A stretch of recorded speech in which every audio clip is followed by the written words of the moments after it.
Hi everyone, it's your girl Regina coming to you with another video. In today's video, I'm going to answer the question on how to get the right wick for the right candle container.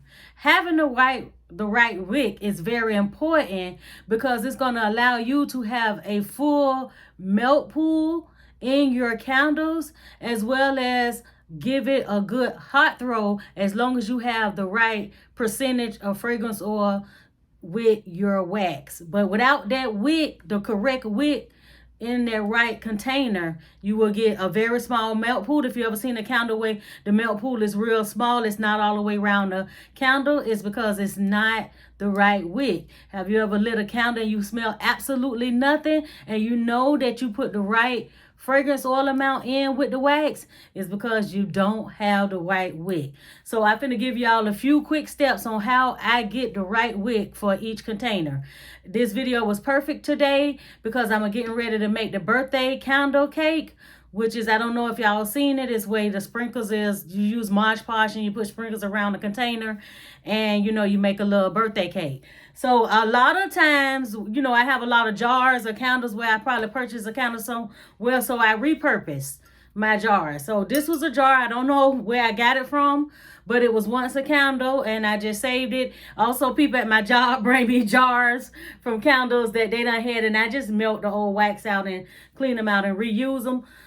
So this was, I can't remember if it was mine or somebody gave it to me, but this was a candle and I decided to do the birthday cake in it. So guess what? I'm gonna need the right wick. So I decided to do this video. So the first thing that you're gonna need to know is what type of wax you using. For this particular candle, I am using the IGI 6006 wax. So I know exactly what wax I'm using. That's very important.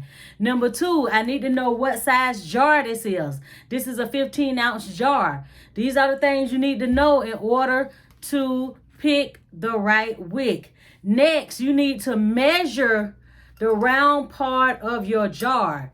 And I'm telling you this is because these three formulas, the right wax, the size of the jar, and the dimensions of the top of the candle jar that you're using, is what we're going to input into the website on Candle Science, and they're going to tell you what wax would be good.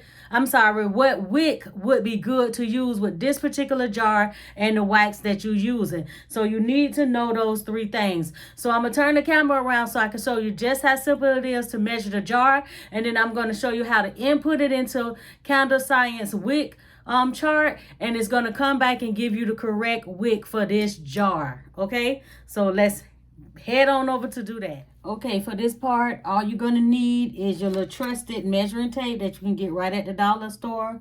I got a few of these that came in like sewing kits and stuff like that. So you want to measure the top part of your jar to the best of your ability.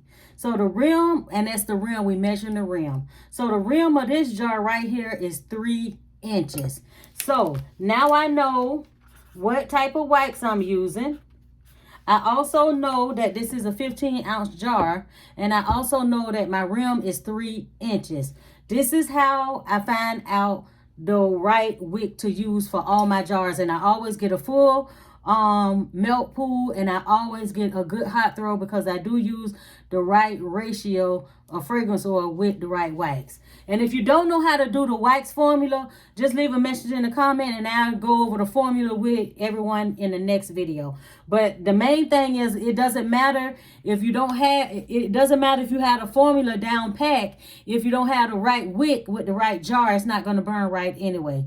So now I finna show y'all Candle Science wick guide, and what you need to, how to put in these three things that we just learned into the wick guide, so that you can get the right wick for this particular jar or whatever jar that you're using. Okay, everyone, we are now on Candle Science Candle Wick Guide, and I will leave the link to this page where you can go straight to this here in the description bar. So you won't, I know sometimes they got soap making and candle making and candle supplies and all type of instructional videos, and I know when you're making your candles you want to be able to get right to the guide, so I will leave the link in the description bar. So what you want to do is you want to come over here to the right hand side where it say choose your wax. When you click on it, you're going to see all the waxes. So it don't matter if you're using soy, paraffin, a natural blend, you want to find the wax that you're using. And as we determined earlier, I'm using the IGI 6006 wax, which for this particular candle, which is a paraffin and soy blend. So I'm going to click on that. Next, I want to choose my container size. So I'm going to click on that. Okay, so my container size, what they talking about is the measurements of the rim that we just measured out with our tape measure. And the top part of the rim of my candle jar was 3 inches. So which they consider that to be, it's not going to be a medium container because it only goes up to 2.94. Mine was 3.0. So it's going to be a large, which is 2.95 to 3.25. So you want to click on that. So guess what? Right there, it's going to tell me the wick that I need to use for this particular jar will be the Eco 8. So that's just how I pick my wicks based on jars. I can have random jars laying around the house and I want to make a candle on it. This is how I determine which wick that I need per jar. So if you have a lot of wicks laying around, as long as you know what they is, you can check your supply and see if you have an Eco 8 or whatever size that came back. And if you don't, you can just click on it and then you can go ahead and buy you a 12 pack or whatever you need for your project. If you just need a small amount, you can buy a pack of 12. Now that everyone know how I pick my wicks based on whatever jar I'm using. Sometimes I go buy cases of jars, sometimes I don't. Like I said, a lot of my co-workers, they just bring me random jars and I reuse jars that's laying around.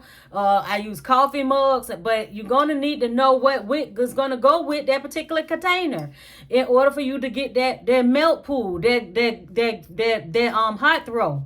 And this is how I find out which wick goes with which jar that I'm using at the particular time. So if you've been having issues and your melt pool is all off and your hot throw is not good, even though you know you're using the right measurements as far as fragrance oil and wax, the reason why is because you don't have the right wick that go with the right wax that go with the particular jar that you're using. And once you get all 3 of those correct, you will have a nice smelling candle.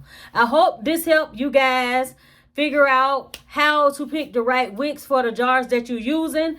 I know it's hundreds of wicks out there, and I know when it was so frustrating for me when I first started making candles because it was so many wicks. I was just buying random wicks, and it just wasn't working out. I wasn't getting a hot throw. My melt pool was off and all of that. And then I happened to come across the Candle Science Wick Guide, and it solved all of those problems. So if you like the information that I provided, please hit the subscribe button. It won't cost you nothing, and it helps my channel.